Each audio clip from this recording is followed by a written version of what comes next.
Ladies and gentlemen, our next panel of the day is centered around well-being and environmental strategies, social justice, and economic empowerment. Our panelists are going to touch on strategic planning involving Sharia governance, growing trends in Islamic finance and economics, and tech-driven finance.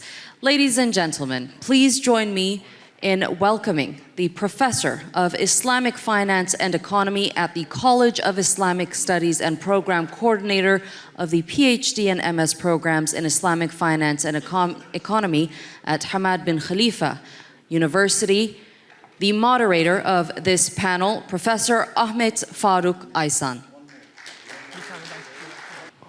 And joining Professor Aysan are the Professor of Middle Eastern and Islamic Political Economy and Finance at Durham University, Professor Mehmet Asutay. The Head of Islamic Finance at the London Stock Exchange Group, Mr. Mustafa Adil. And Chief Information Officer at Ream Finance, Mr. Mohammed Rushdie.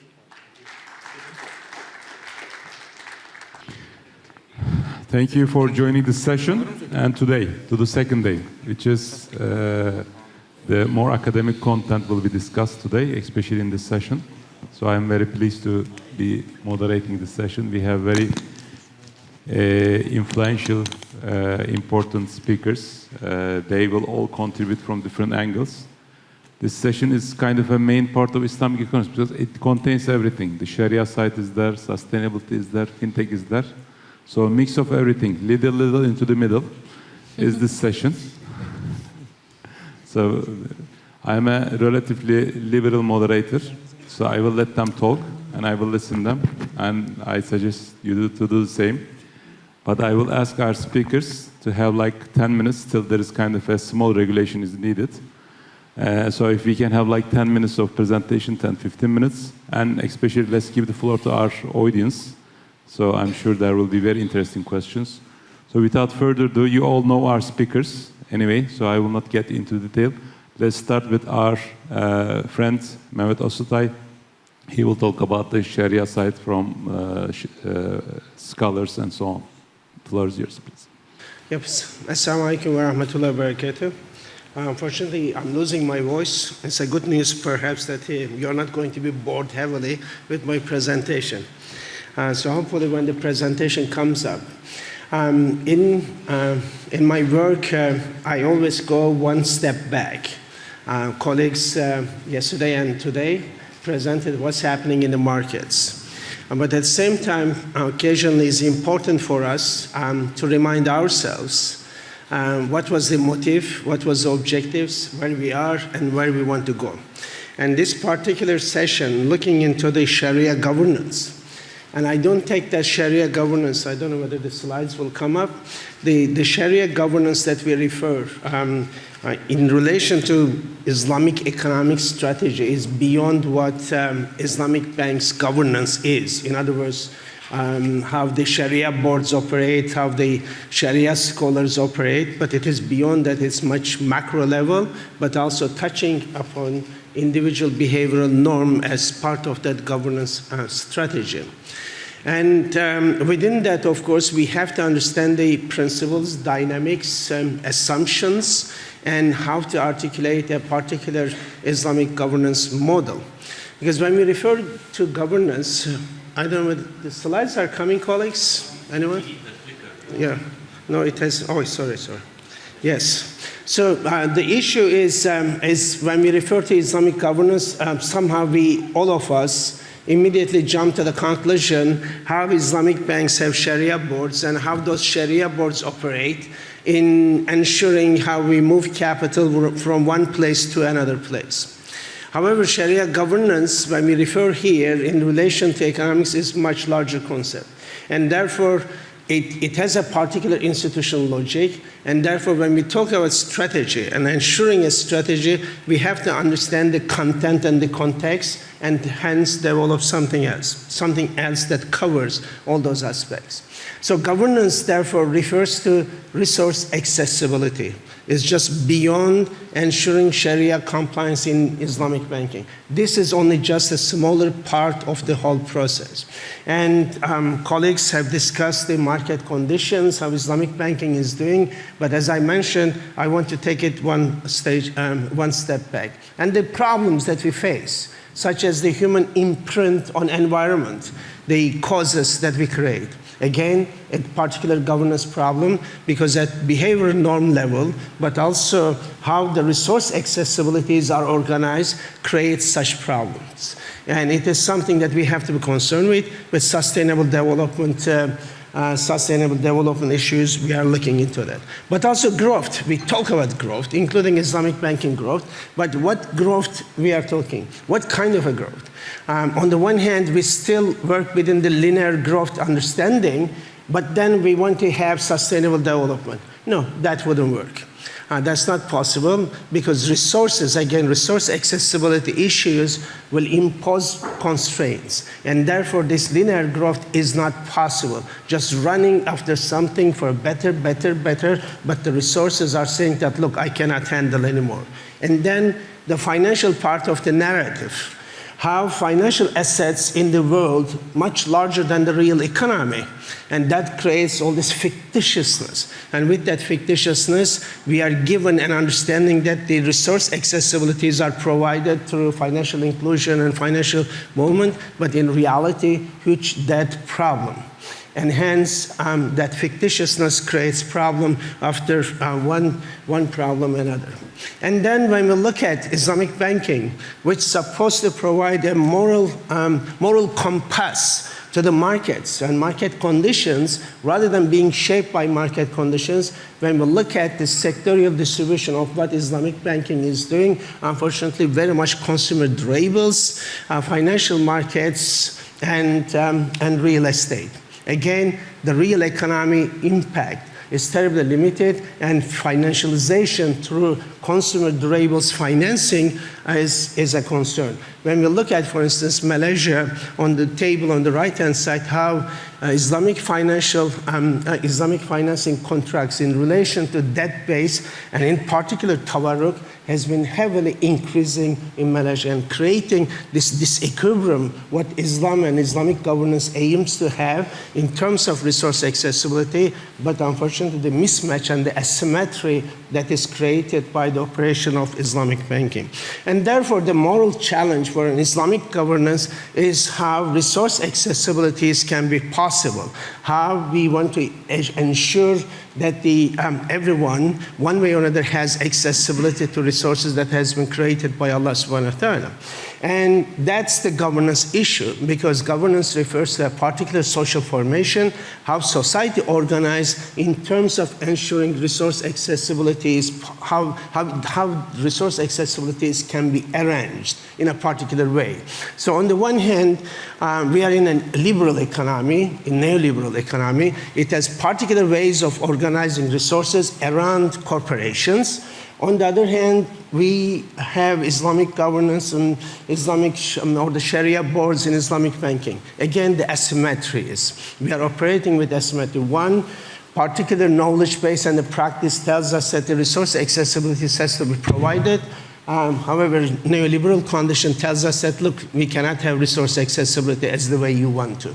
And hence, the grafting process, Islam and Islamic finance is being grafted in the process. And therefore, the new imaginaries, and I was excited to see that here we are talking about Islamic economic governance. But again, of course, most of the debate has been on Islamic finance related. So the new definitions, looking into how to define human, how organizational behaviors can be redefined so that we can reach certain conclusions to understand the principles of Islamic governance so that the accessibilities can be possible. And that requires alternative ways of looking at reality. And that alternative ways, here we are talking about Islam, but other traditions and other philosophies can easily come up with other ways of organizing resource accessibilities. Within our circles, of course, this realism is very heavy. What we are said that, look, The reality is market condition. We have to look into how we can fit into market condition rather than reshape market condition. However, the substantive morality of Islam directly suggests us that we have to shape the existing rather than being shaped by the existing. Hence, the heavy presence of realistical so far, unfortunately, has not helped to bring that moral condition until sustainable development. The United Nations came up with sustainable development, and Islamic banking jumped, there is this Islam and sustainable development narrative. Even that is very much transactional. And therefore, strategic search for Islamic governance in terms of rescuing human, land, other resources, even capital from the domination of capitalism is an important constituent of this Islamic governance that we can come up. The justice part, the ihsan part, in order to ensure equilibrium, but also emancipation and empowerment. So the essence of an Islamic governance strategy is the emancipation and empowerment of people, but also other stakeholders, whether it is environment, whether it is land and labor, and hence the falah process. So we have to therefore understand the motive, what motive we have. Only financial motives for maximizing profit, or it is beyond that. When we look at the conditions for Islamic governance as a principle, it is this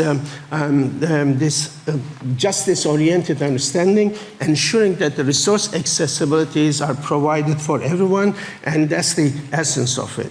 And therefore, in looking at that, just a reminder, the Quranic verse, the very first verse, read and then in the name of Allah, is an important reminder for us that reading here is not only education. It is much beyond that. It says, yes, read, but in the name of Allah. In other words, constitute your own ways of organizing life, whatever the aspect of life, in this case, economy and finance. Otherwise, there are other readings available around. So there is a particular condition how we want to understand the reality and how to shape that reality. And therefore, within that, the motive, when we look at this Islamic motives of reaching falah in this world and in the hereafter, just for the sake of Allah, that has been an essential motive rather than the financial or economic motives. What incentivizes people, economics and finance? Of course, in the Muslim world, it is the same thing, but therefore I mentioned we have to take one step back to understand how we can reshape behavioral norms, such as understanding what's the motivational source of Islam. Is it profit maximization or financial motives? No, it is very much this falah-oriented understanding that we want to achieve falah in this world and the hereafter. And therefore, that's the condition for this Islamic governance is the khair, the goodness that has to be done, because Islam, that connectivity between different stakeholders, between human to human, human to other stakeholders, is the essential part, and therefore conducting goodness is the essential.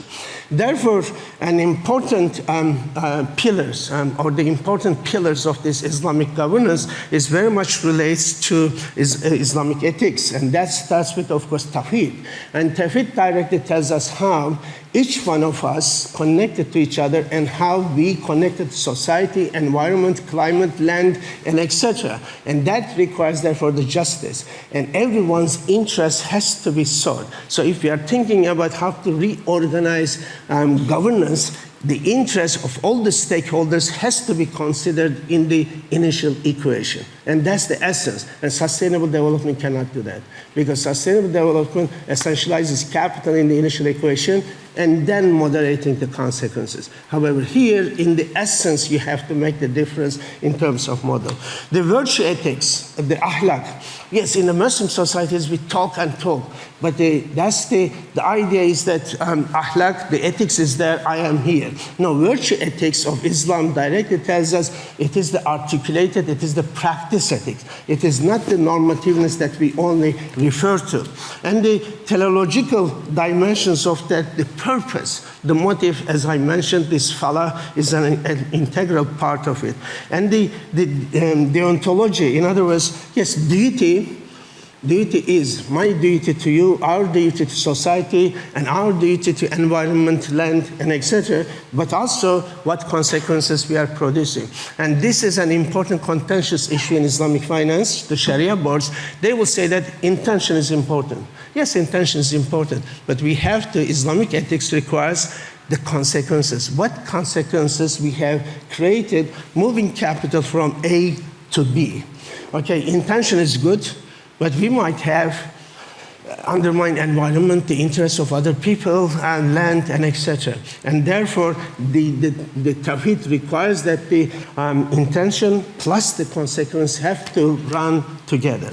And of course, fiqh is important here, but fiqh cannot just pretend to be rational legal system, just looking at capital again moved from one place to another with Sharia compliance, but what consequence produce? Unfortunately, fiqh remained on the intention part by disregarding the consequences, and that's important. And therefore, I know time is limited, but I have been looking into alternative ways of expressing this, the whole principles of how to constitute an Islamic governance. And I started looking at the names of Allah, the 99 names. So I started with Al-Wadud, for instance. It is the most loving or the affectionate, and it identifies Allah's boundless love and affection for all creation. So that can be an amazing starting point to express this connectivity, to understand the resource accessibility for everyone through Islamic governance as a principle. Then, of course, relating the Al-Wadud, this love, with other names brings us an amazing set of principles for Islamic governance, such as with Ar-Rahman and Rahim. It implies his love expresses itself in mercy to all creation, and hence we, being the Khalifa of Allah on earth, having those qualities, hence our governance as a strategy. And with Al-Ghafur and Al-Afu, he lovingly forgives again and again. With Al-Razzaq, he provides even to those who deny him. Okay, an important condition. Al-Adl, of course, the justice. With Al-Hadi, the lovingly guides hearts to him. And with Al-Qarib, his love brings him closer to the believers, and etc. So it gives us the conditions, just to give you an idea how it can work, such as the ethical condition. If I look at Al-Adl with Al-Wadud, the compassionate justice. So one main condition for Islamic governance, compassionate justice. Okay. How we are going to achieve that for all the stakeholders. In the next stage, it will be with Al-Rahim, it will be restorative, compassionate justice.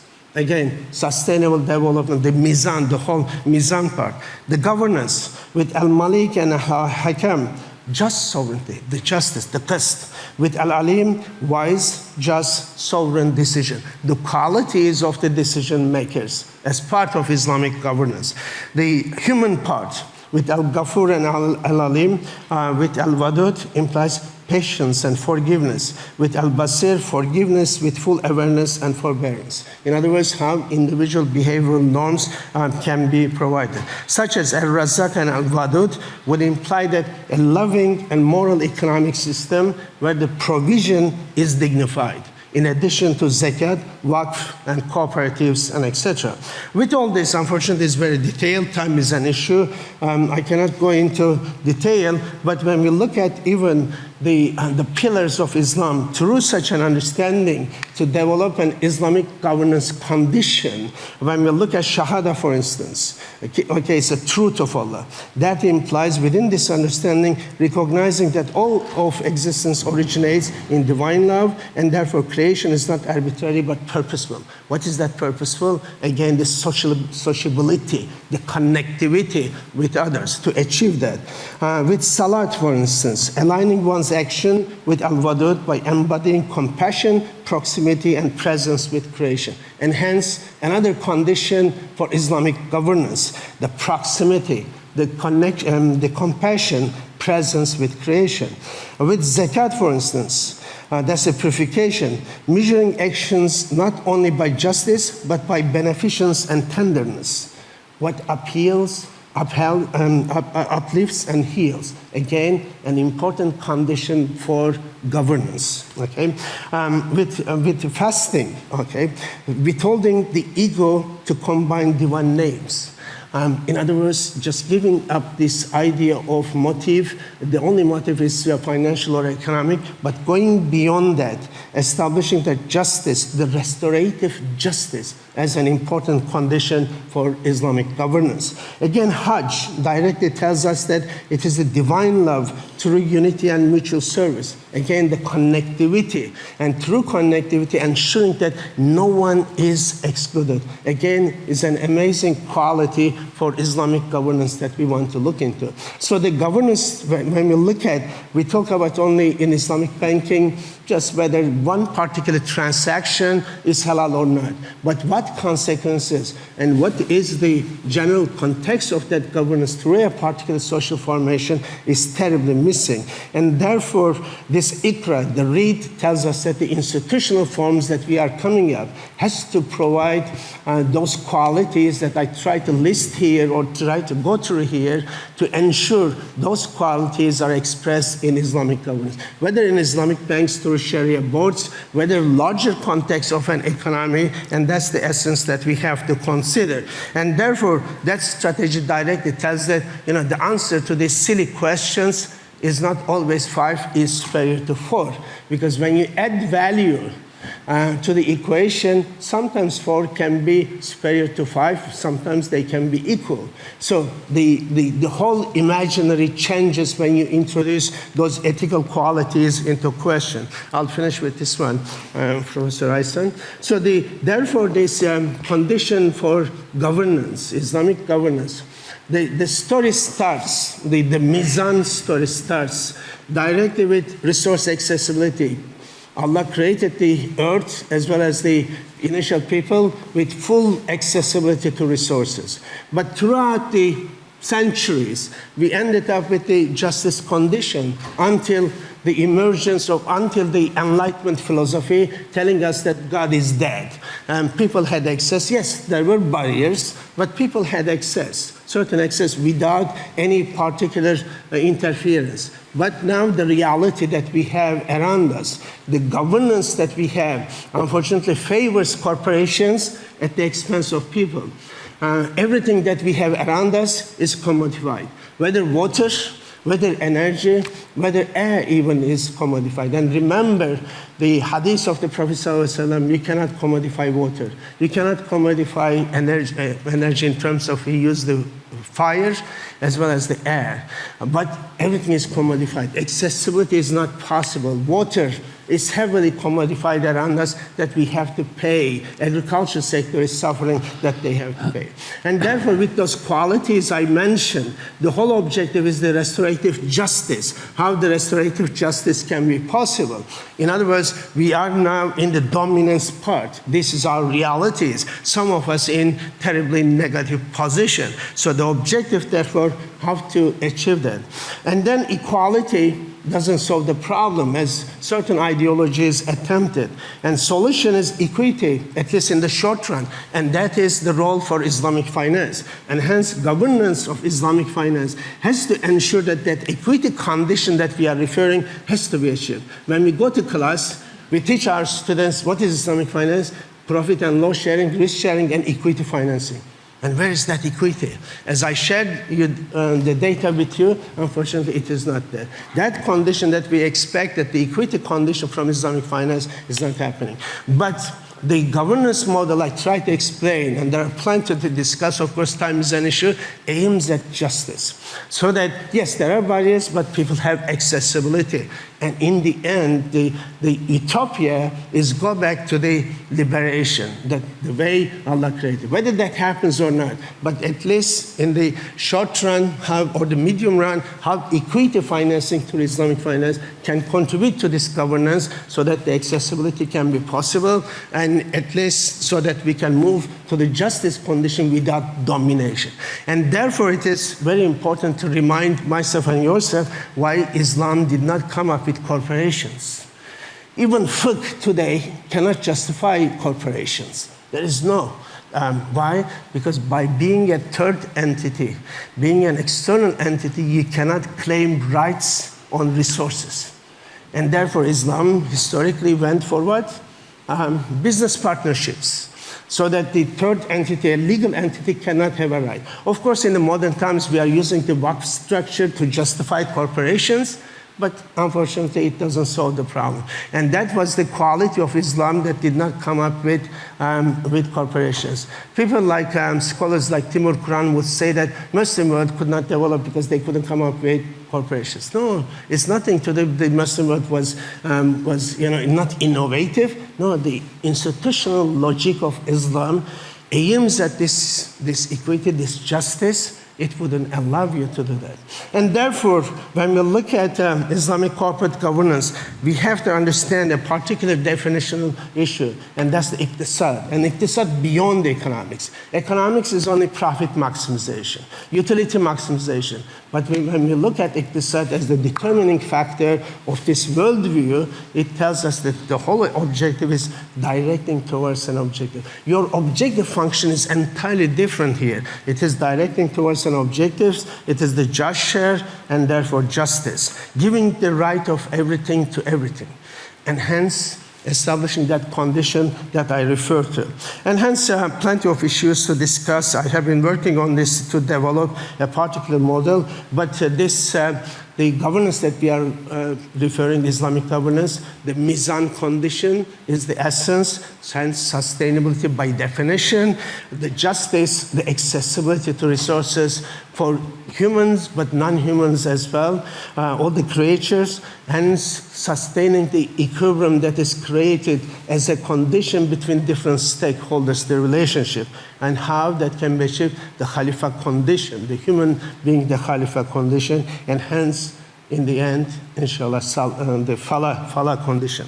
And hence, this is an amazing area for us to consider, and therefore, going beyond this particular efficiency condition, but moving into a condition in which we can bring all the stakeholders together in equity frontiers.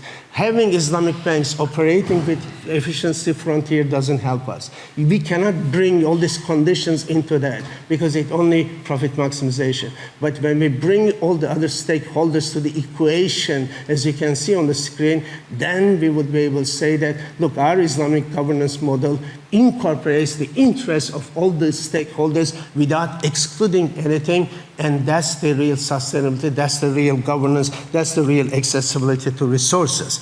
And hence, I'll leave you with that. It is an exciting narrative, and we have to, rather than being shaped by the existing structures around us, we have to provide the moral compass and understand that the akhlaq, the Islamic ethics here, refers to fairness and equity. It refers to, as a care, it refers to stewardship and sustainability.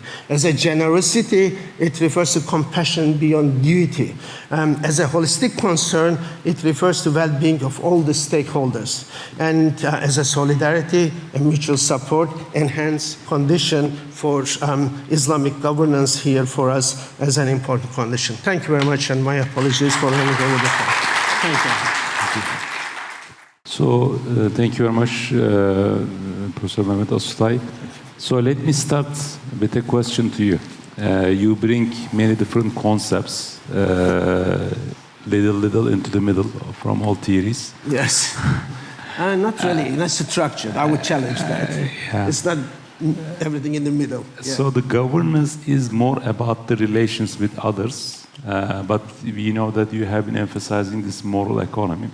And the moral economy is more about the individuals. And many of the things that you presented are about the individuals. But when it comes to the governance, it is more about the institutions. And it reminds me of the Adam Smith paradox, or the Adam Smith problem, where in the theory of moral sentiment, Adam Smith has emphasized the self-love, not the self-interest, and the impartial spectator, where this self-love will be moderated through the impartial spectator. But it is all more about the individuals, how to be good Muslim and so on, sort of. But when it comes to the governance, it is in the more of the wealth of nations, where he talks about the system, And when he talks about the system, he moves to the self-interest. And it's a big discussion whether there is a kind of a contradiction between these two books, but there is no contradiction in the sense that the first one is more for the individual and the second one is for the institutions. Right now in your presentation also, and also with all these concepts and so on, there is one aspect looking at the individuals, but when it comes to the governance, it is all about the institutions, all about how the society will be structured. And do you see that there is kind of what is the matching point? Because what is morally right for the individual may not necessarily mean that it is implementable, because most of the things which you have presented more in the theory, but when it comes to giving some concrete example, because Islam is not a new religion, right? It is more than 14th century right now Islam we are experiencing. And still I sometimes feel like we are still talking about the theory. We have to be doing this, doing that. But at the end of the day, these are the institutions we built, right? We are in the Istanbul Finance Center. So my question is that, are you hopeful about the individuals? Do you really believe in humans? If you do believe in humans, which you are utopian at the same time, as you mentioned, and that means that you are believing in human, but what good do you see in humans? Okay.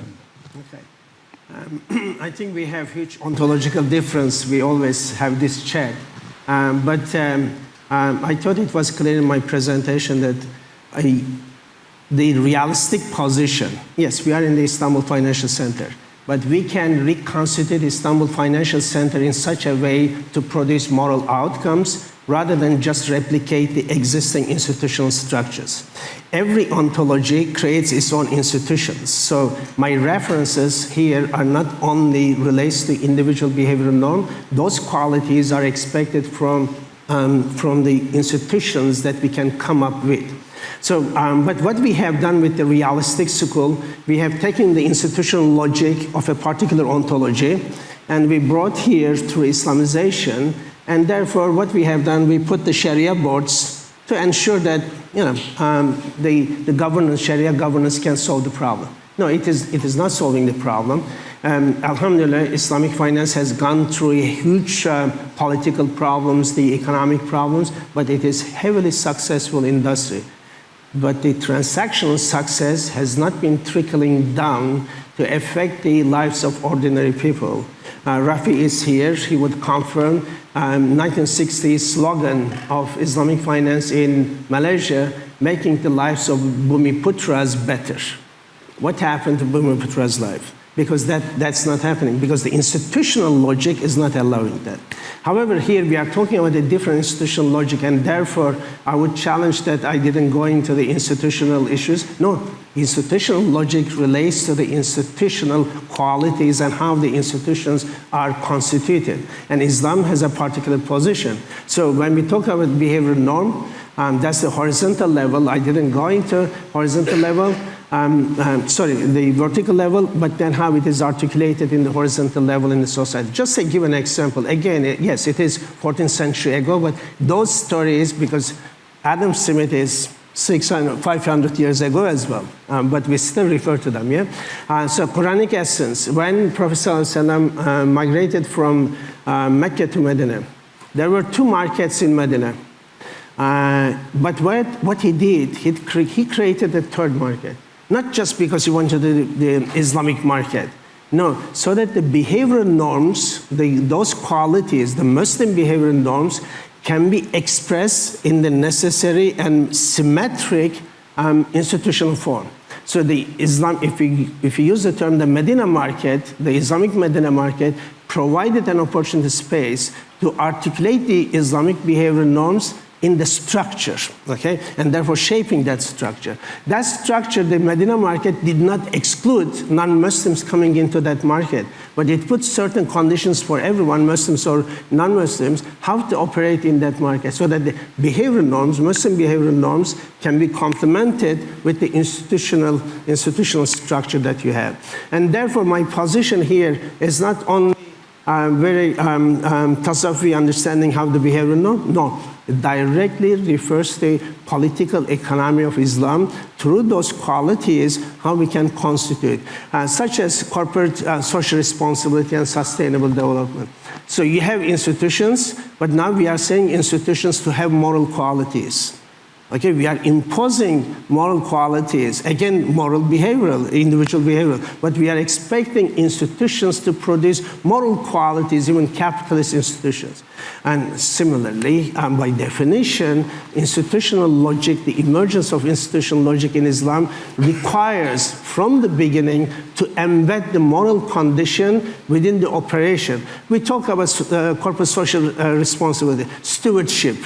Okay? The corporations are not stewardship, but we are imposing so that they can do something. But by definition, the falah condition, the khalifa condition, requires individuals and institutions of Islam to produce such qualities. Without taking any further, the asymmetry that you think, it is not necessarily there when you move out from this imposed institutional logic on us, the realistic. You might say, and therefore I went through the short-term and the long-term conditions, how we can reverse the order so that the resource accessibilities can be possible. Otherwise, in the beginning, as I mentioned, governance refers to a social formation. Social formation, how we organize society and how the resource accessibilities within a society can be organized. And Islam has a particular way of responding to that, how to organize that. And so it is beyond whether I have hope in people. Of course I have hope, because Quran tells us that we have to have hope. But beyond that hope, the institutional structures that Islam provides us also aims at constituting a particular institutional logic through which we can provide the necessary environment for people to operate and hence produce such results. The ihsani governance condition. Thank you. Thank you, Professor Tostay. Brother Mustafa, please, floor is yours. Thank you very much, Professor. Bismillah ar-Rahman ar-Rahim. Alhamdulillahi Rabbil Alameen. Wa salatu wa salam ala Sayyidina wa Nabiyyina Muhammad wa ala alihi wa sahbihi ajma'in.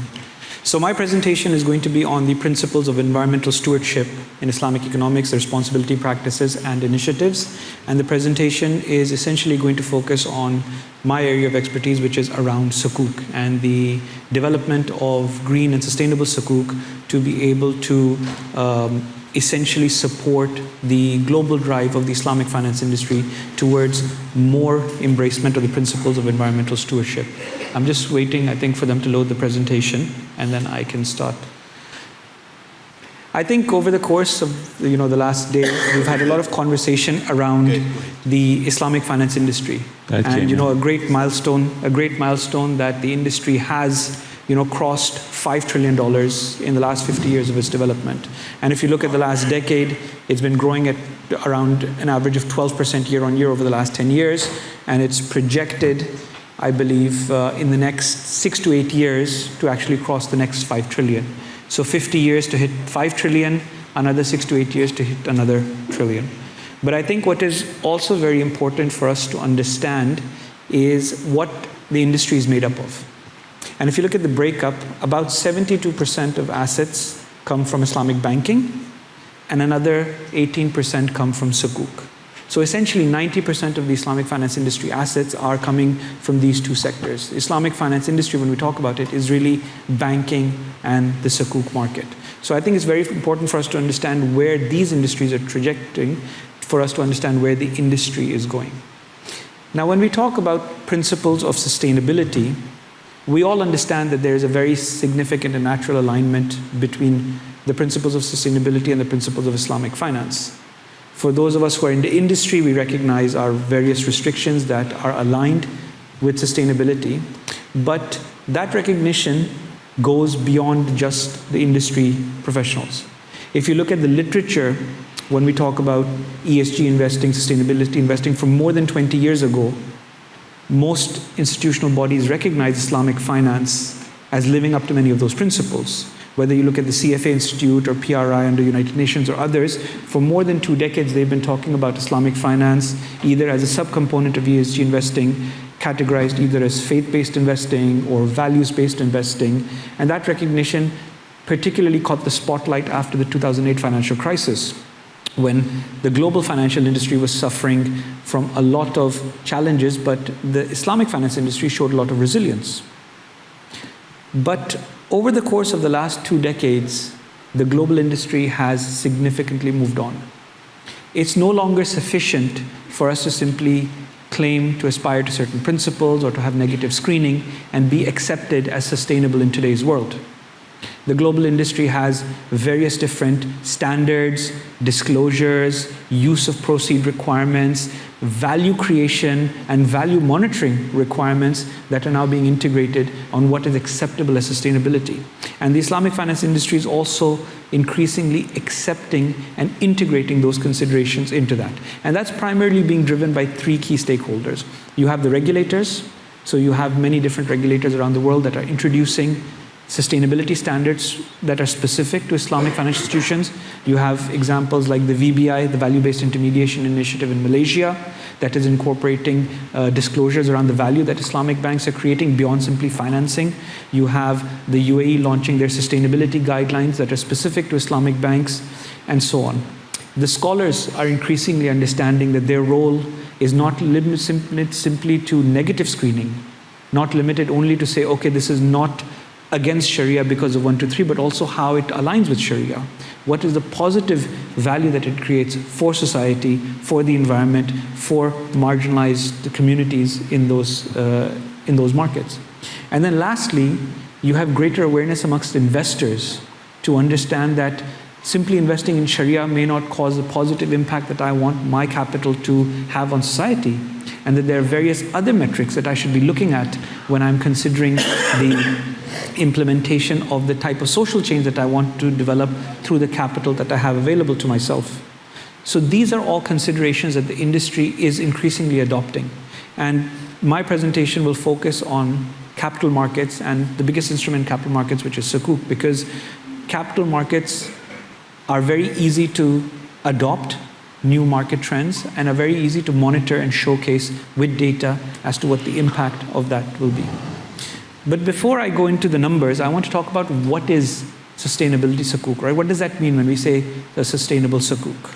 So essentially, there are 3 main types of these Sukuks. You have the green Sukuks. These are instruments that are utilizing the proceeds from their issuances to fund any type of Sharia-compliant green projects. And you have international principles like the green bond principles that you can align to be comparable with the conventional market. You have social Sukuk, where the use of proceeds are used for social projects. And then you have sustainability Sukuk, which is a combination of green and social initiatives. And then you have sub-themes within that, like transition finance, blue finance, gender finance, and so on. But what does that mean for funding green projects, right? So what my team has done is they've assembled some of the examples of the use of proceeds that different Sukuks use. So if you look at green Sukuk, it could be for funding renewable energy, energy efficiency, for pollution prevention, for environmental management, for aquatic and biodiversity protection, for clean transportation, sustainable water, and so on. These are very, very specific use of proceeds that need to be identified in the documentation and then need to be monitored and reported on through disclosures for an instrument to be accepted as a green Sukuk. And likewise for social, you have affordable infrastructure, access to services, housing, employment, food security, socioeconomic empowerment. All of these are use of proceeds that are utilized for these instruments. So how has the industry performed and where do we stand today? So if we look at it since the issuance of the first Green Sukuk in 2017, the industry has grown exponentially. Issuances have been growing at a rate of over 60%, almost 70% year on year. And as of 2024, we had $15 billion in green Sukuk issuances or sustainable Sukuk issuances, which added up to about $50 billion in cumulative outstanding, about 5% of the $1 trillion Sukuks that are issued today. But what is particularly interesting is the breakup between sustainable and green.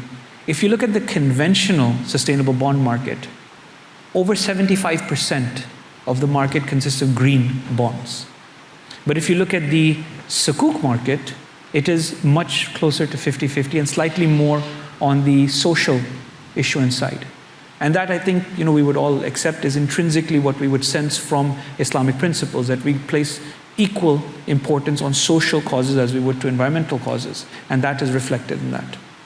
The other thing that I would want to mention as well is the concentration when it comes to countries. So the 4 largest issuers of sustainability-linked sukuk, Malaysia, Indonesia, Saudi Arabia, UAE, make up about 85% of overall issuances to date. And if you add the Islamic Development Bank, which is the supranational in that equation, that's another 10%. So 95% is coming from 4 markets plus the Islamic Development Bank. So there's a lot of work and progress that we need to make in other markets in the issuance of these. And I'll talk about some of the challenges as well that these markets face. If we look at the split in terms of the issuance type, I think that is quite well diversified.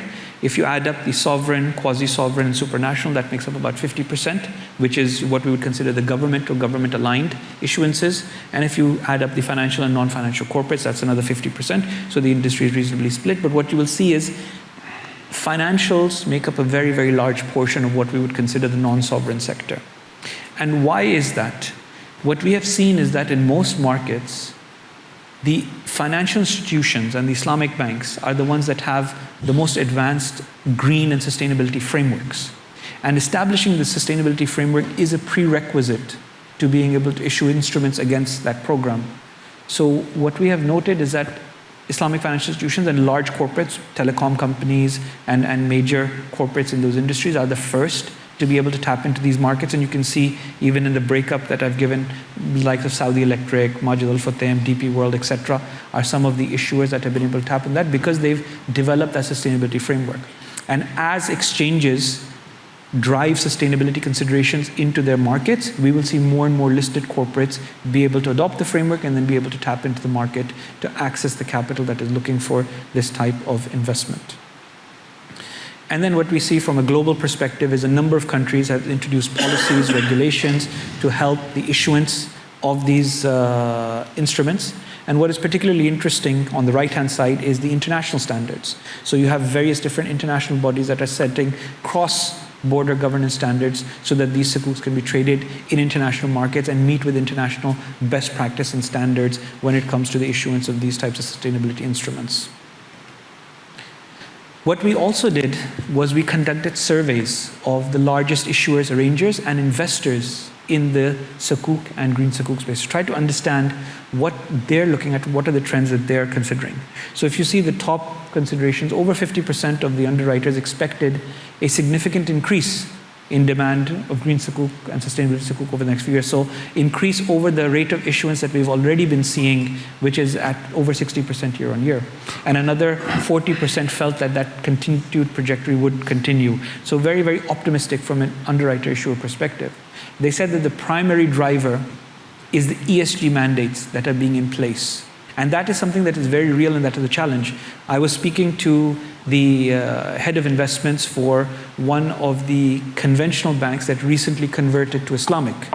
And they have a green mandate that has been put on them by their board.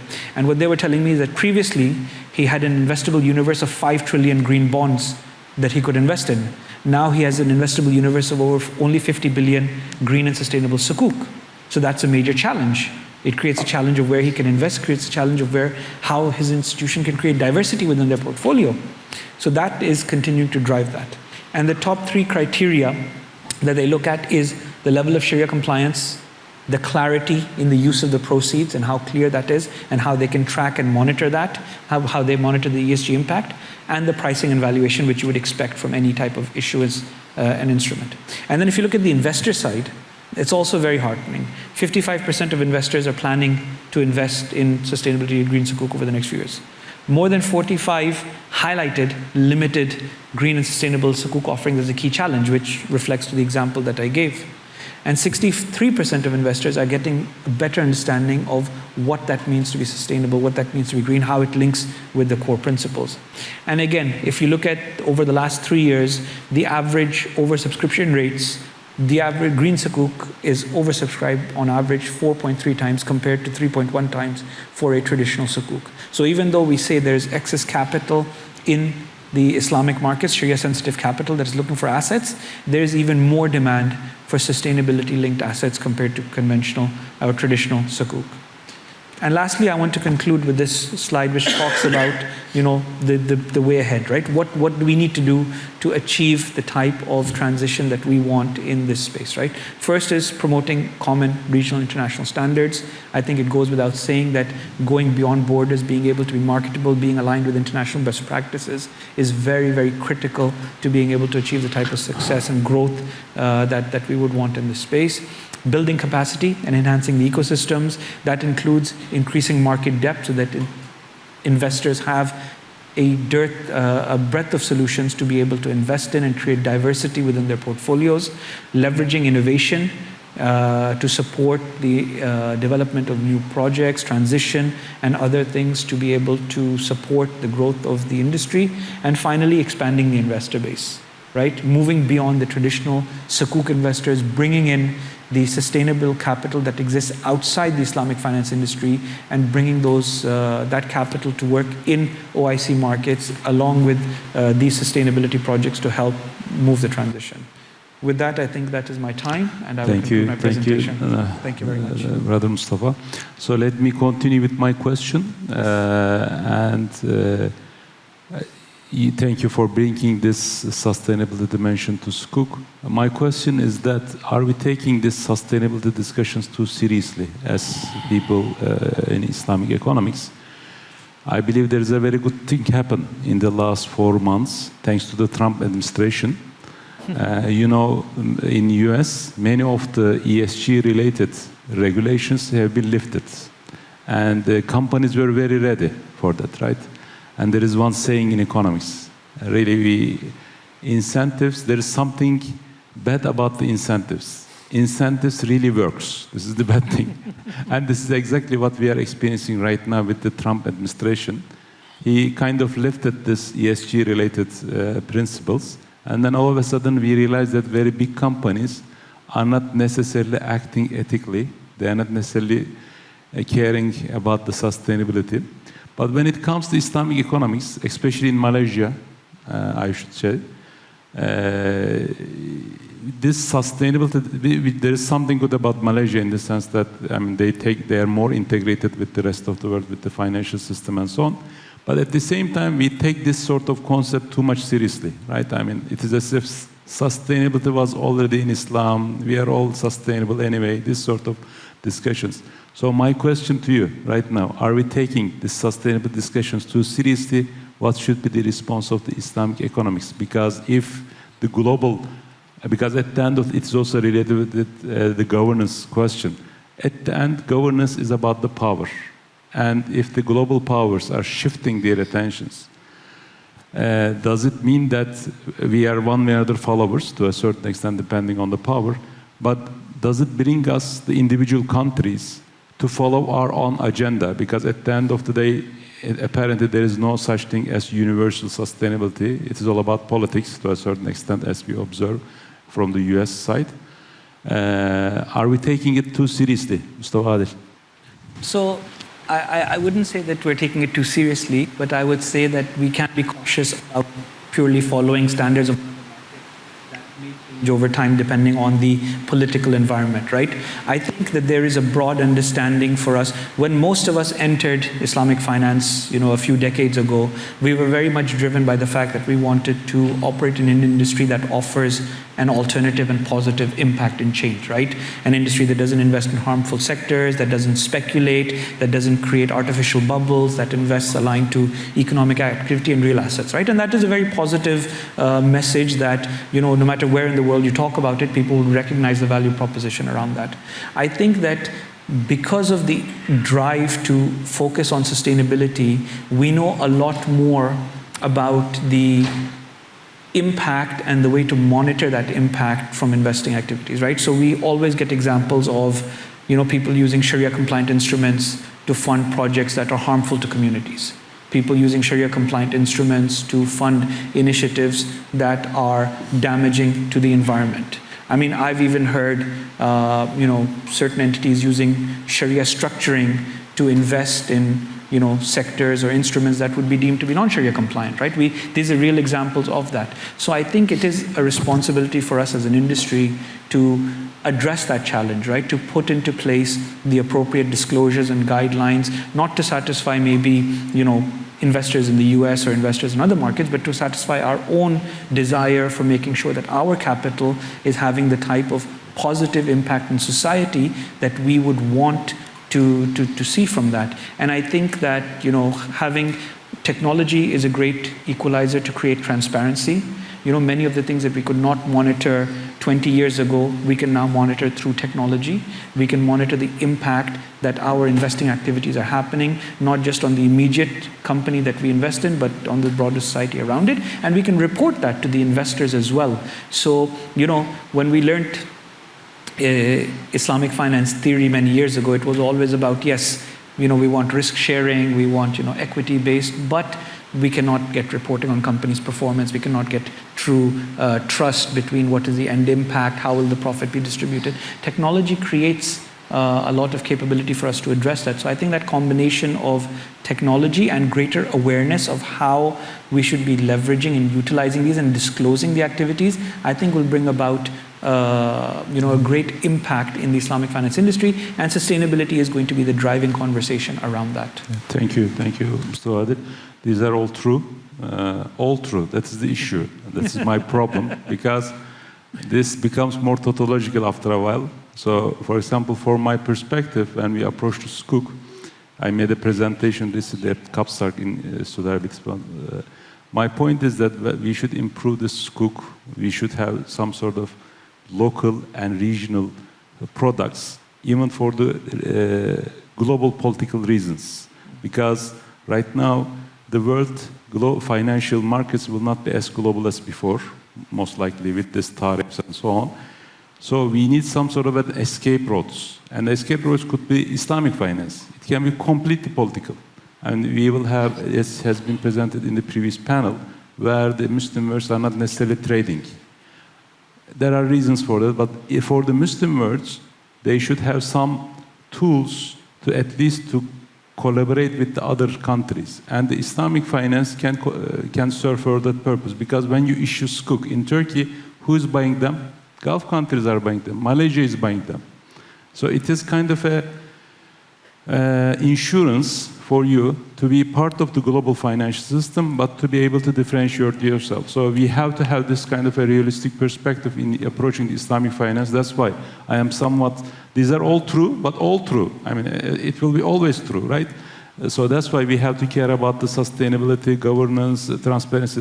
But this becomes, after a while, not very realistic, because this becomes too much idealistic, and it will be always true. So we have to really think about the contemporary issues. And for example, even again, I really believe that Trump administration was a good case for us to bring us, awaken us. Okay, these are all kind of rhetorics, and we have to provide and produce our own rhetorics in a very realistic manner. And I believe this Sukuk market, sustainable schools, should serve for that purpose. Inshallah, let's move to our brother Mohammed Rushdie. He has founded 4 different banks. Alhamdulillah. Alhamdulillah, we had a dinner together, and he is more on the technological side. He was one of the frontiers of the digital banks, the technology side. So the floor is yours, please. Thank you very much. Assalamu alaikum wa rahmatullahi wa barakatuh. Till the slide come. Dunya taki in Swidium, Shahir Lardin, Biri Ulan, Istanbul da Bu Sirkin, It Klinik te, Kunush Mikten, Karaktikten, Honor u Mutluluk Diorom. I'm just trying to. Thank you for your own language. I'm very glad to be here. Jazakallah khairan for inviting me. I like to walk while talking, I don't like to sit down, so I will just, I think also we need to, try to, wake you up. So sometime I will be asking questions, so be ready, They asked me 15 minutes, but I need 1 hour. Okay, be ready as well. Okay, we'll be talking about tech-driven, finance, or tech-driven fintechs and so on. I think in each and every discussion you're going to see these days, fintech, innovation, digital is there, data. All of these are today's, we live in a digital economy. And I think the GE chairman or CEO maybe 10 years back said, we are, running a digital company in a manufacturing company. It's true. So digital is everywhere today. Without this mobile phone, which we are having in hand, You know, you might leave home without wallet, but you cannot leave home without digital. Maybe after this, I'm going to tell you a story happened to me when this mobile was off in Abu Dhabi, and I couldn't even take a taxi. So you have to be careful as well to get some cash in your pocket. So, you know, talk about global fintech adoption. You're going to see 64 global adoption rate. And that's a great thing here. You're going to see later that we are even ahead. 75% of this adoption in payments. So if you talk about fintech, innovation, digital, payments was the first thing which started to be disrupted, innovation. And it was easier as well for fintechs to go through payment because, you know, it's a day-to-day life. You pay living from your home, you buy grocery, you transfer money, and so on. So payment was the king here. And digital first approach. You go talk to any bank or any organization, say digital first, mobile app, marketplace, super app, all of this you hear. And we can see here the market value for 2025 for, you know, the total fintech, almost 95 billion, while expected to go 1.1 trillion by 32. It's a massive growth. But being an Islamic fintech forum, Islamic banking forum, where we are here from an Islamic banking point of view as well, I think we have a great achievement happened last 4 or 5 years. You will see here that the market size, 161 billion by 23-24. We expect to be 306 billion by, you know, 28. 13.6, you know, CAGR. I think the normal fintechs, it was 11.6. And we are expecting, we are around 490 industry players where, you know, the concentration. I think Malaysia being leading big time in Islamic finance. And its shift is happening now. If we come to fintech and digital, it becomes Saudi, GCC, and so on. It's a great thing for all of us. We are competing in a good way. What's behind this one is Saudi vision, for example, 2030. The central bank has an ambition to get 500 plus by 2030 fintechs. And most of them are, or all of them are Islamic, you know, fintechs. You look here at, you know, the global fintech adoption, as I said, 64 globally, but Turkey 71, Saudi Arabia 75, UAE 73. So you see our countries here, they have more adoption. Why? I would say, and I have another presentation on that, I think young generation, the technology is there and so on. So this is one of the reasons. Let me ask you a question. Now this is what I always said I will ask. Is fintechs are new or old? Everybody will say, if study is old, you raise your hand. Okay, 1, 2, 3, old. That's fine, thank you very much. The rest is new. Let me tell you something. You see here in this presentation, I think I presented this maybe 7, 8 years back, and I've done some research around it. There is something called traditional fintechs or institutional fintechs. This fintech, financial technology, means, you know, the companies making technology for finance, actually. If you look at Visa and MasterCard, they said we are a fintech company, but they have been 100 years back there, right? FIS, if you were to go to their website, the core banking vendor, they said we are a fintech company. But guys, the fintech is only, we knew about it 4 or 5 years back only, or 7, I think since the crisis only. What happened here, you can see in this diagram, the traditional financial service and customers. You know, this is the relationship. The bank and the financial service in the middle, traditional fintechs, which they give technology to banks, and then the customer get the service from home, from banks only. So what happened? This one, the disruptive fintechs.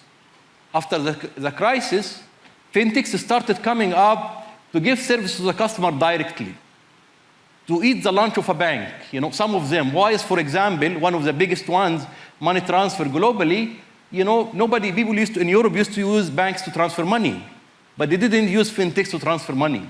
So this where this fintech become, you know, yes, there is a fintechs, and there was something which we say a zero-sum game.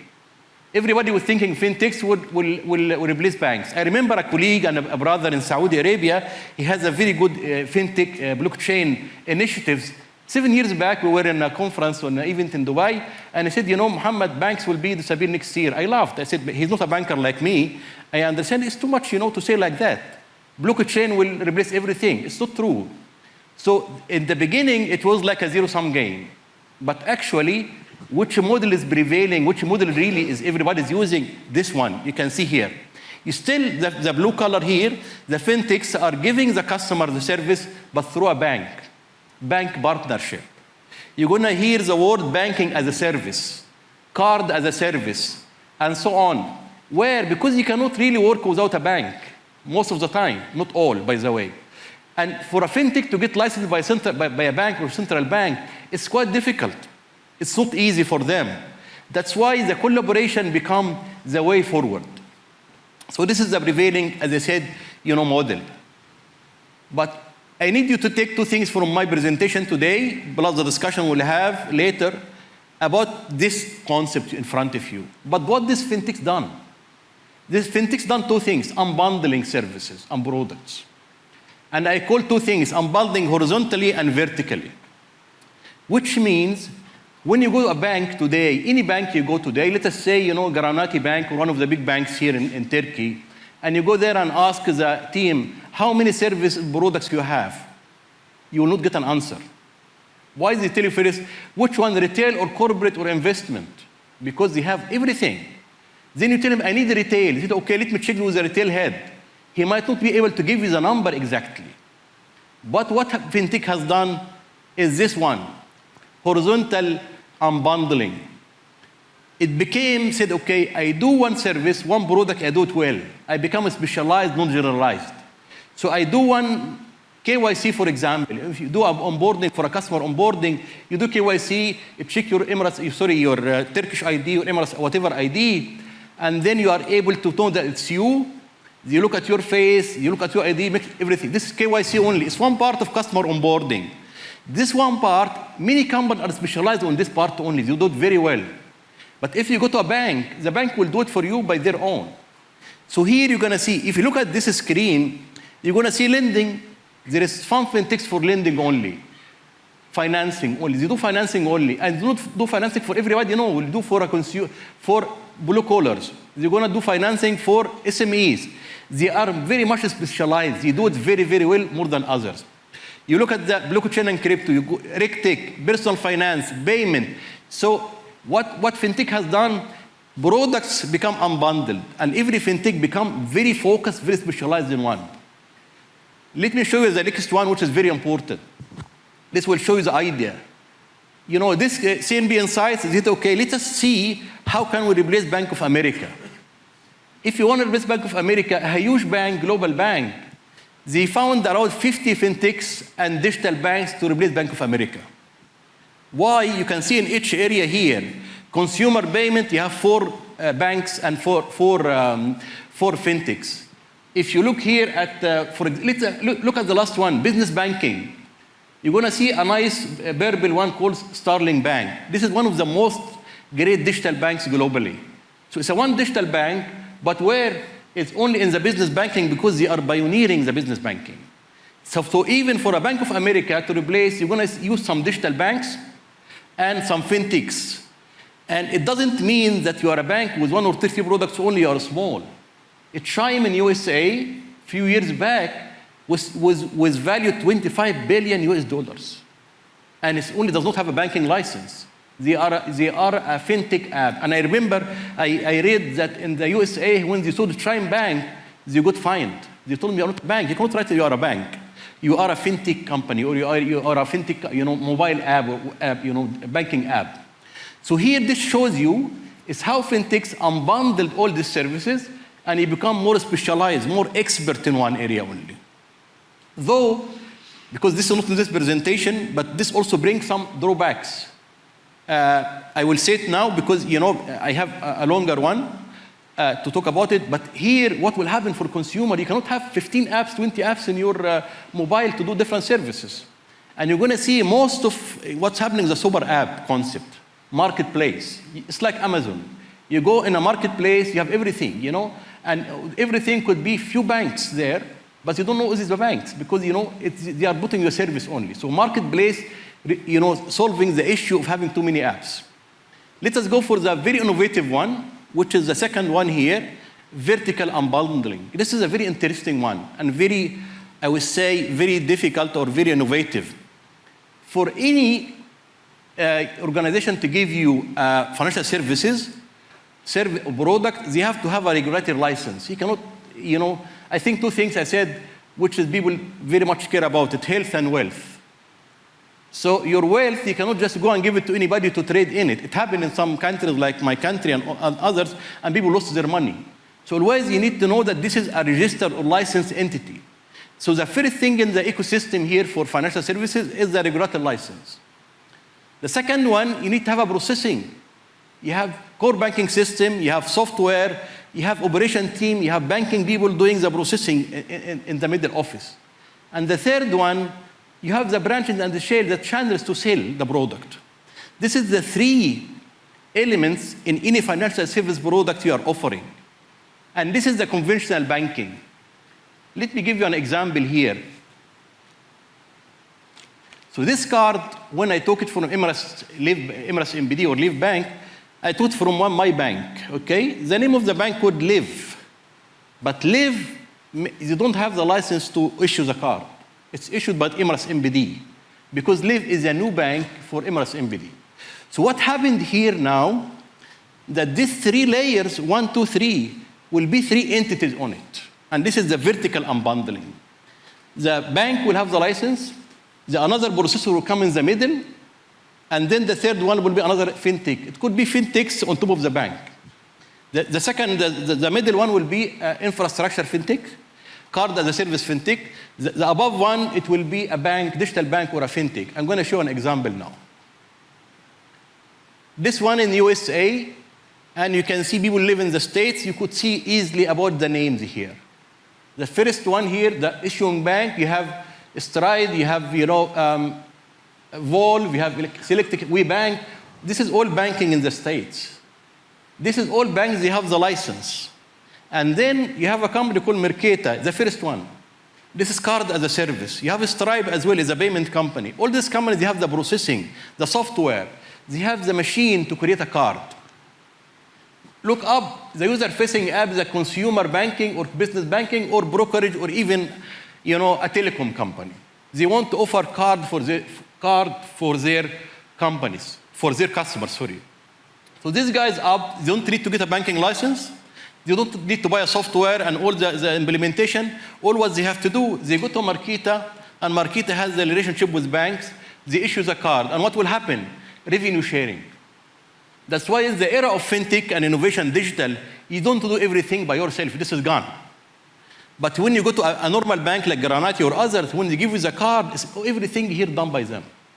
But the agility and the way now forward is to go this model, banking as a service.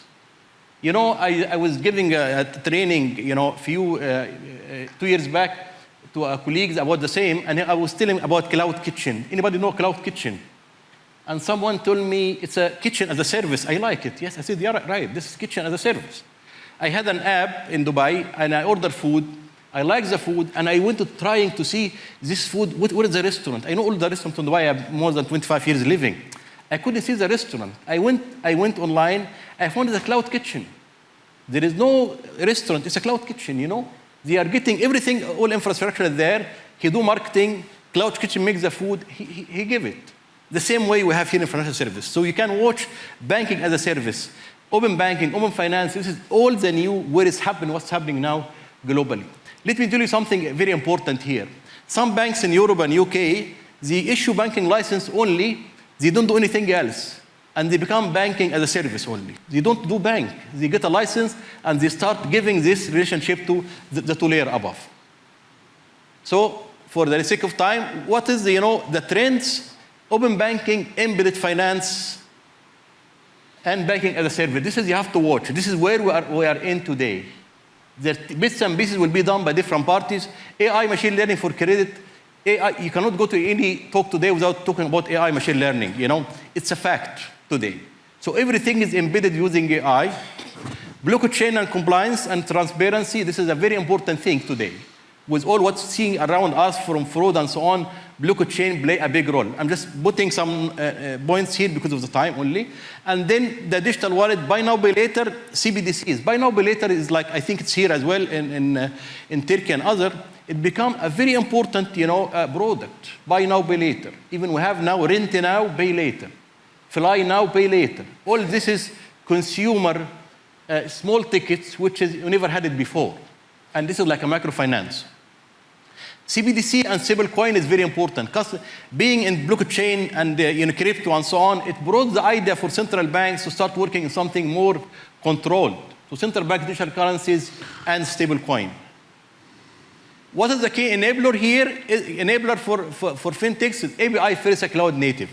And this is very important, by the way.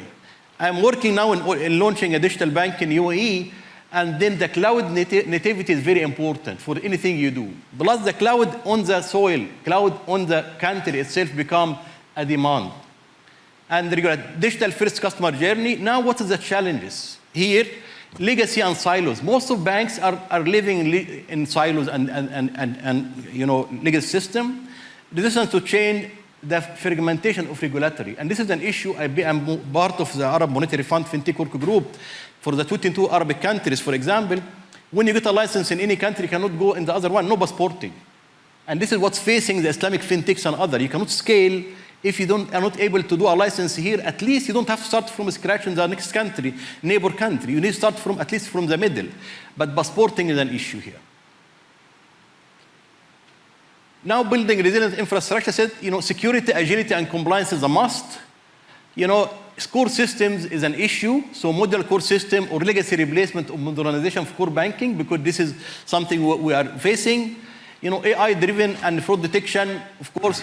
Data. I think Dr. Mahmoud yesterday talked about data governance. I think you cannot talk about AI, machine learning without data. If you know data, no AI.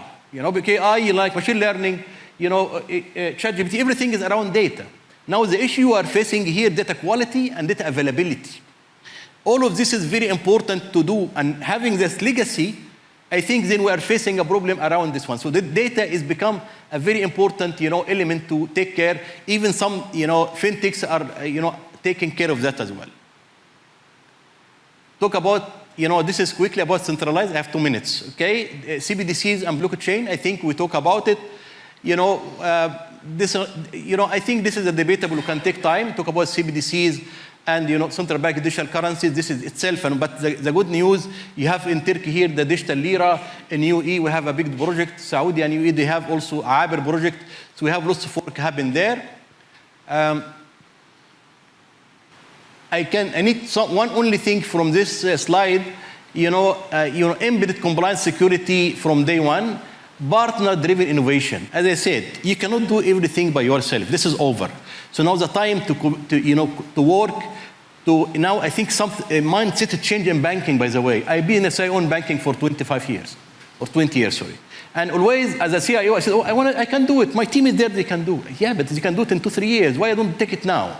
So the point now also, the mindset itself change is very important, and I think innovation is more by partnership.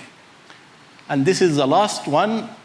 Okay, as I said, this is very important. Financial service landscape, resilience not just a survival, but adaptive growth through innovation. Really, this is very, very important. It's not to survive, it's to innovate. If you survive only, you die in 1 year. And this is the last, I like to say, okay, it's true. If you want to go fast, go alone. If you want to go far, go together. So let us go far and go together. Thank you so much. Thank you. Thank you very much, Brother Mohammed Rushdie. I will not ask my question to give the floor to our audience. So, first question to Mohammed Rushdie. Anyone wants to ask a question, please. Please identify yourself very quickly and only one question. No comments. And Brother Mohammed. Thank you. بسم الله الرحمن الرحيم. أسعد الله يومكم بالخير والعافية جميعا. سؤالي البسيط هو ما سمعته في هذه الحلقات النقاشية أمر ممتاز، لكن هل هناك إلى الآن نموذج إسلامي ولا سيما في العمل البنكي مكتمل الأركان ومكتمل القيم ومكتمل المبادئ الإسلامية؟ لأنه إذا استطعنا أن نبني نموذج واحد فقط يسهل بعد ذلك تسويقه وتصديره عالميا كمنتج فكري اقتصادي جديد. ما لم نستطع أن ننتج هذا المنتج الاقتصادي الجديد فسنظل في المؤخرة. لكن كيف نسعى أن نصنع نموذج سواء لدولة أو حتى لبنك إسلامي واحد يطبق النموذج الإسلامي الاقتصادي بفلسفته القيمية المتكاملة كما ذكر أستاذنا في موضوع القيم والمبادئ اللي هو توزيع العدالة أو توزيع المصادر بعدالة، المساواة، الرحمة، يعني توزيع الأرزاق، تمام، تحقيق الحياة الطيبة التي هي الغاية الرئيسية والاستراتيجية للاقتصاد الإسلامي. الرفاهية، الحياة الطيبة، الاطمئنان، السكون، الراحة، العيش الكريم. فإذا استطعنا أن نتعاون جميعا نعمل نموذج نستطيع أن نتجاوز المرحلة إن شاء الله. Thank you. Let's get 3 questions and then I will give the floor. Thank you for your efforts for Islamic economy. My question, did you think Islamic crowdfunding platform offer alternative to banking funding to support small company? Yeah, thank you. So let's do this. Let's get one more question. Yeah. Right. Thank you so much. 2 excellent panels, including this one. Thank you. I learned a lot.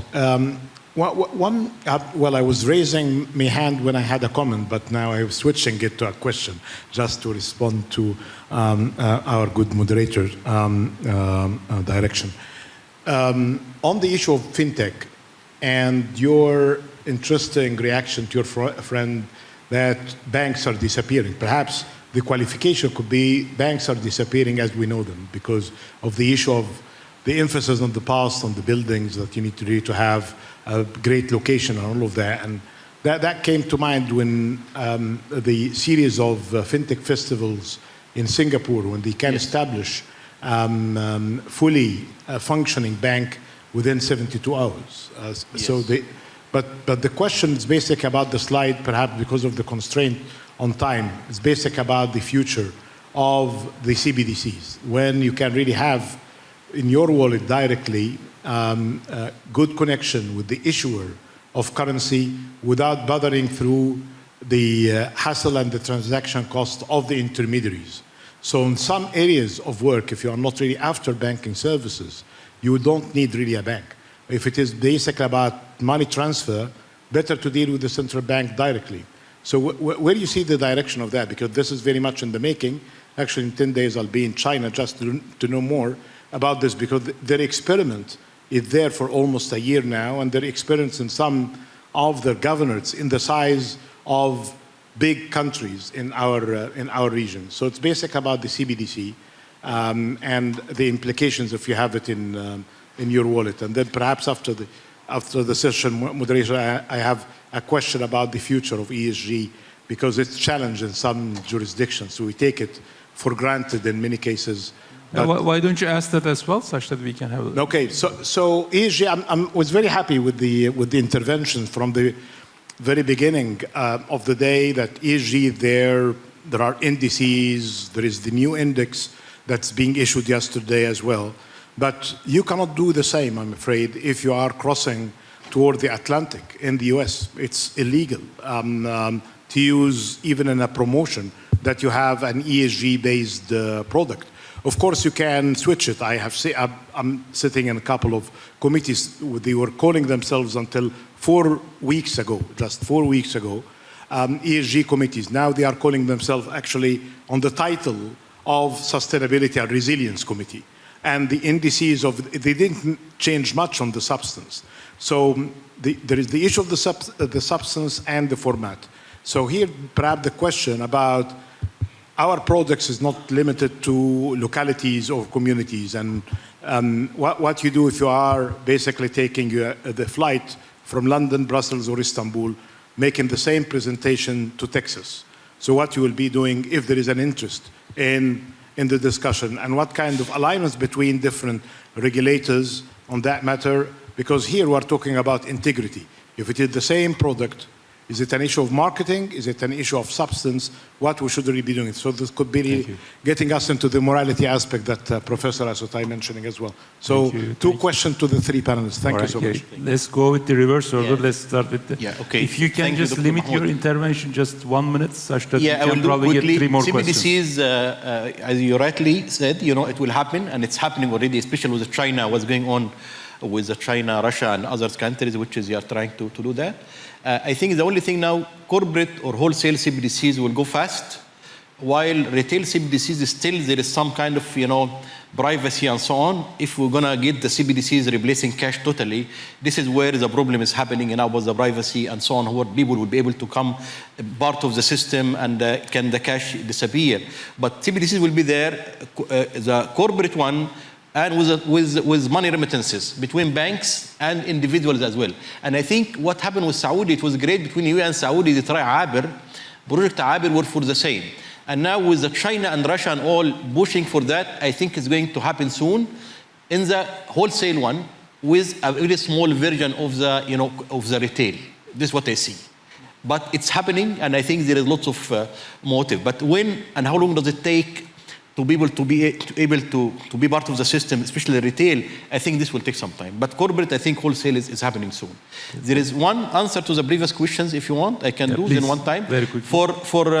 For the crowdfunding, I think this was the first model Islamic banking proved to have a good fintech, I would say. In Saudi, we have Lindo, we have many of the crowdfunding platform based on Islamic banking only. And you have in UAE as well. In Malaysia, the first one, Ethis crowd as well for building homes for low income. So crowdfunding was the first product for an Islamic fintech. Yes. Thank you. Brother Mustafa, Sure. please do second question. Of course, and I think, Dr. Muhyiddin, you have mentioned the answer in your question in itself, that I think most likely there will be a repackaging of the thing, so will not be led by green or sustainability or ESG.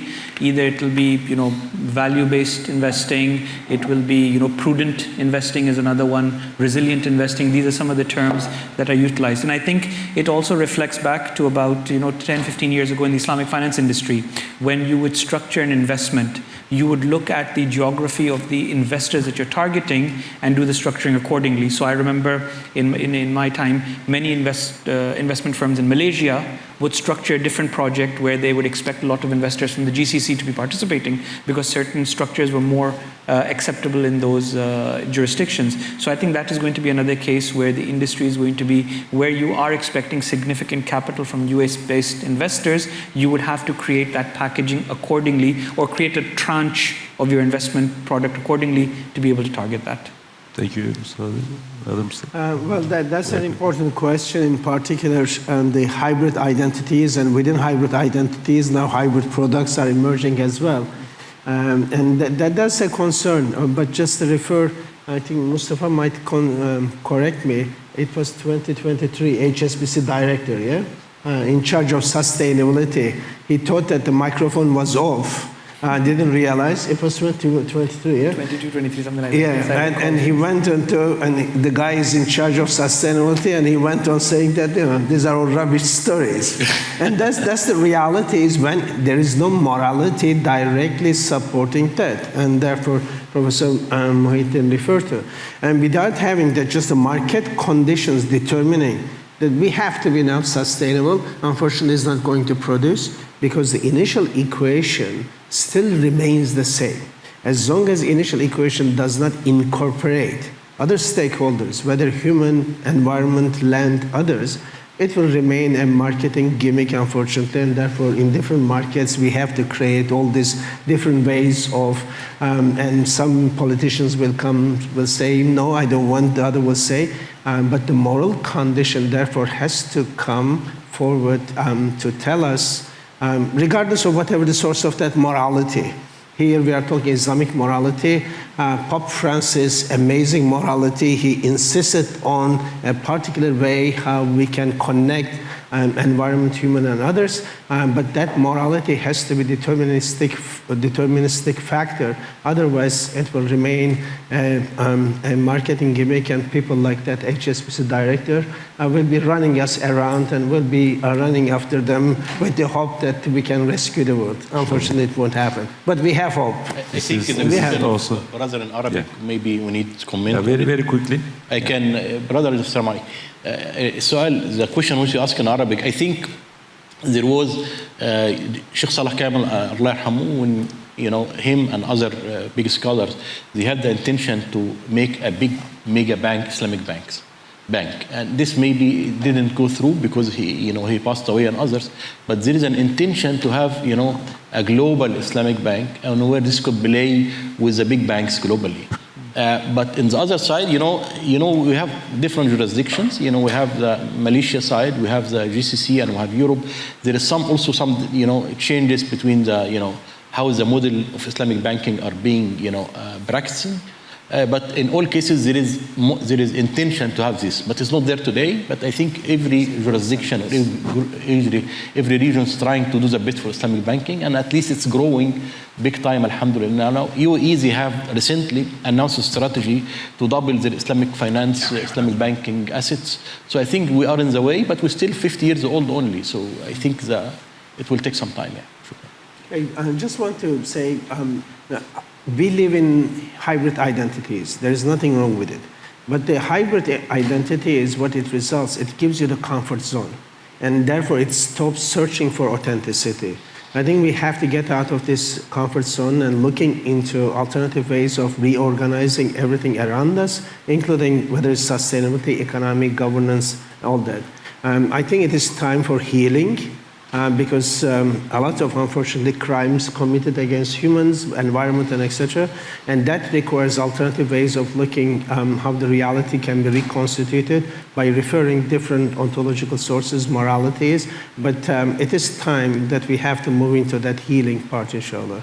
Thank you. Thank you very much. We are already over time, but there is one friend here. He was very quickly. Just raise your voice. We can hear you. Very quickly. You have 10 seconds. Finished, خلاص. Bismillah ar-Rahman ar-Rahim. If you see this beautiful picture, it's Ziraat Bank, then the Islamic Ziraat Qatlum, and there's Waqf, then the Islamic Waqf. I want to say in 10 seconds, this is the fruit of capitalism. So what I want to today say that there's a calls to go back to the maqasid al-Sharia. So there is the concept of Baitul Mal. Go back to the Baitul Mal concept, and we can go and bring total change with the help of fintech and the experience we have gained in 50 years in Islamic banking. No answer required. Let's take it as a comment. Thank you very much. Our speakers will be here, so you can talk later. Thank you. Thank you to our moderator and our panelists, as we have done. During every single panel, I would like to extend a certificate of appreciation for your participation in this summit. I'd like to welcome again Dr. Fayad Abdel Monam, the chairman of Saleh Kamel Islamic Economics Award Scientific Committee, to present these certificates to our esteemed participants of this panel. Right, our first certificate is going to be extended to Professor of Islamic Finance and Economy at the College of Islamic Studies and Program Coordinator of the PhD and MS programs in Islamic Finance and Economy at Hamad bin Khalifa University, Professor Ahmed Farooq Kaisan. Next is Professor of Middle Eastern and Islamic Political Economy and Finance at Durham University, Professor Mehmet Asutay.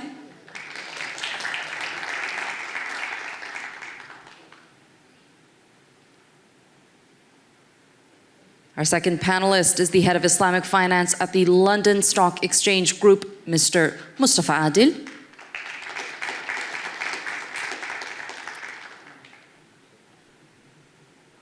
And last but not least, the Chief Information Officer at Ream Finance, Mr. Muhammad Rushdi.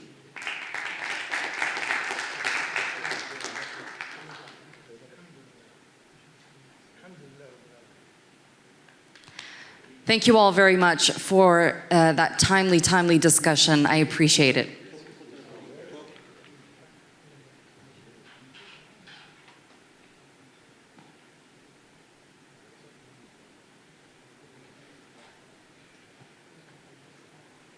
All right, ladies and gentlemen, with that, I would like to announce that we're going to have a 45-minute break. It's going to be a lunch break and a break where you all can pray dhuhr.